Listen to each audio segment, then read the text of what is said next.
এই বছরের প্রথম তরমুজ কিনলাম। তরমুজ কেমন হয়েছে জানি না।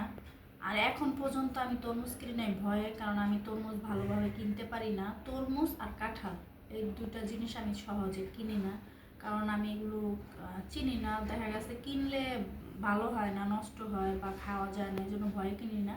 তারপরে দেখা গেছে একদম যখন বেশি পরিমাণ উঠা যায় তখন কিনি, তখন দেখা গেছে জিনিসটা ভালো থাকার সম্ভাবনা বেশি থাকে। তো আজকে একটা তরমুজ আনলাম ছোট করে, আর আমরা দুইজন মানুষ, আমাদের মানে বড় আনলে অনেক দিন ফ্রিজে থাকে, এই জন্য ছোট করে একটা তরমুজ আনছি।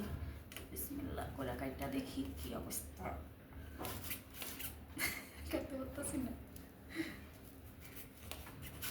বড়িতে ধরতেছে না।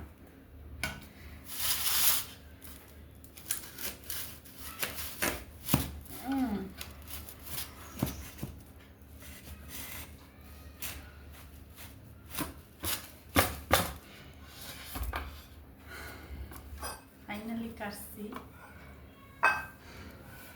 খাইয়া খাইয়া দেখতে হইব যে এটা টেস্ট কীরকম।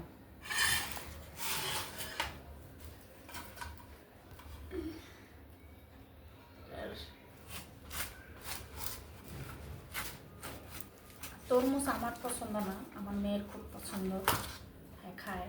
ফ্রিজে রেখে রেখে ঠান্ডা হলে আর খাইতে খুব ভালো লাগে। আমার অতটা না, আমি একটু খাইলেও আছি, খাইলেও চলে, না খাইলেও চলে।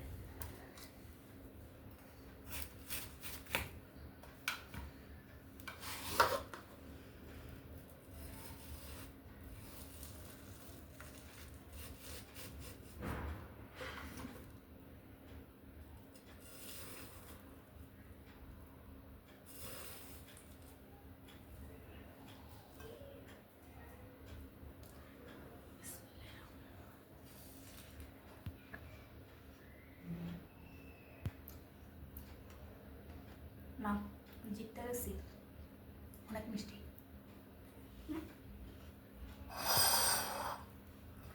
অনেক মিষ্টি বলতে মানে মোটামুটি আছে, খারাপ না, খাওয়া যায়।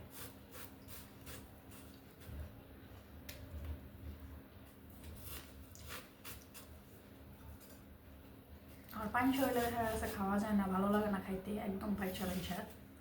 একটু হালকা হালকা মিষ্টি হলে, একটু ফ্রিজে তুলে আর একটু বেশি মিষ্টি হয়, খাওয়া যায়। আস্তে আস্তে কিনতে কিনতেই মানে অভ্যেস হইব।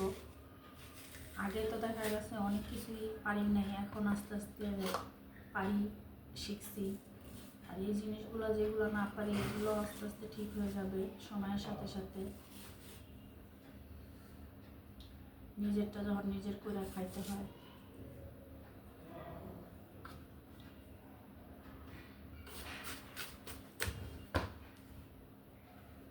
নাও তোমার জন্য কাটছি, তুমি বসে বসে আবার খাও, সারাদিন রোজা ছিলা।